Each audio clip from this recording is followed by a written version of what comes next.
சமீபத்தில ஒரு ஊருக்கு போயிருந்தேங்க. அங்க பார்த்தீங்கன்னா, ஒரு நண்பரோட பிறந்தநாள் தெரியல.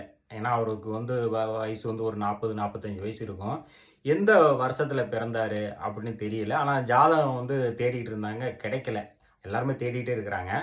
இதுக்கிடையில பார்த்தீங்கன்னா, ஒரு பாட்டி அவங்க வீட்ல இருக்கிறவங்கள கூப்பிட்டு கேட்குறாங்க. "ஏன் பாட்டி இவரு பிறந்த நாள் உங்களுக்கு ஏதாவது தெரியுமா? இவர் பிறந்த வருஷம் ஏதாவது தெரியுமா?" அப்படின்னு. கரெக்ட்டா சொன்னாங்க. அதாவது எனக்கு தெரியும் அப்படின்னு. "எப்படி பாட்டி உங்களுக்கு தெரியும்?" அப்படி நான் சொல்றேங்க. நான் இவன் பொறக்கும்போது எனக்கு இந்த இடத்துல தான் அவன் பொறந்தான். அதே மாரி இந்த நாள்ல பொறந்தான், இத்தன மணிக்கு பொறந்தான், இத்தன வருஷத்துல பொறந்தான்னு கரெக்ட்டா சொல்லிட்டாங்க. அப்புறம் எல்லாரும் தேடி பார்க்கும்போது அவரோட ஜாதகம் கிடைச்சிருச்சு. இந்த பாட்டி சொன்னது அப்படியே இருந்தது. ஏன்னா, இது ஒரு ஆச்சரியமாவும் இருந்தது. ஏன்னா, எப்படி இவ்வளோ தொலைக்கு இவங்களுக்கு இந்த ஞாபக சக்தி இருக்கு?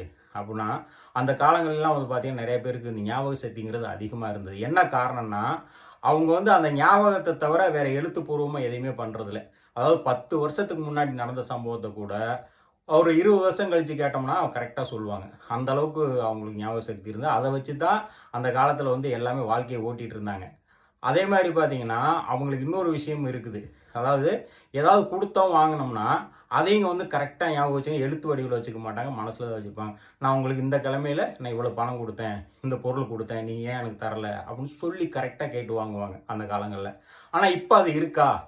அப்படின்னு கேட்டா கண்டிப்பா கிடையாதுன்னு தான் சொல்ல முடியும். என்னன்னா, அந்த அளவுக்கு நெறையா பேர் ஞாபக சக்தியோட இப்ப இல்ல அப்படிங்கிறது தான் உண்மை. நெறைய பேர் எத நம்பி இருக்கிறாங்க அப்படிங்கிறது உங்களுக்கே தெரியும். என்னன்னா, செல்போன நம்பி தான் இருக்கிறாங்க. ஞாபகத்த பூராமே அதாவது கணினி மூலமாவும், செல்போன் மூலமாவும் பதிவு பண்ணி வச்சுட்டாங்க இப்போ. அதனால வருங்காலங்கள்ல இது ரொம்ப ஆபத்து அப்படின்னு சொல்லிட்டு ஆய்வறிக்கை சொல்லப்படுதுங்க. ஏன்னா, இப்ப யாருமே சுயமா சிந்திக்க மாட்டேங்கிறாங்க. அப்படியே சிந்திச்சாலும் மறந்துடுறாங்க. இப்போ ஒருத்தர் வண்டி ஓட்டிட்டு போறாருன்னா, அவர் வண்டி ஓட்டிட்டு போகும்போதே எதையோ சிந்திச்சு அவர திரும்புற இடத்த கூடி மறந்துடுறாரு. அப்புறம் போயிட்டு ரிட்டர்ன் "ஓ! மறந்துட்டோம்ல" அப்படிங்கிற மாரி. பேசிட்டே இருப்பாங்க. ஆனா அவங்க பேசுறத என்ன சொல்ல வந்தாங்களோ அதையும் மறந்துருவாங்க. இந்த இடத்துல சொல்லாம விட்டோம்ல.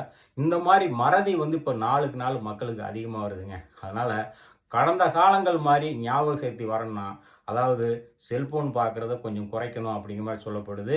சுயமா சிந்திக்கணும். அதாவது எப்பவுமே செல்போன் பார்க்கிறத விட சிந்திக்கணும் அப்படிங்கிற மாரி சொல்லப்படுது. அதே மாரி எழுத்து வடிவில நெறைய பேர் எழுதுறதே இல்ல. ஆனா எழுதி பழகுங்க. எழுதி பழகுனா தான் ஞாபக சக்தி அதிகரிக்கும் அப்படிங்கிற மாரி சொல்லப்படுது.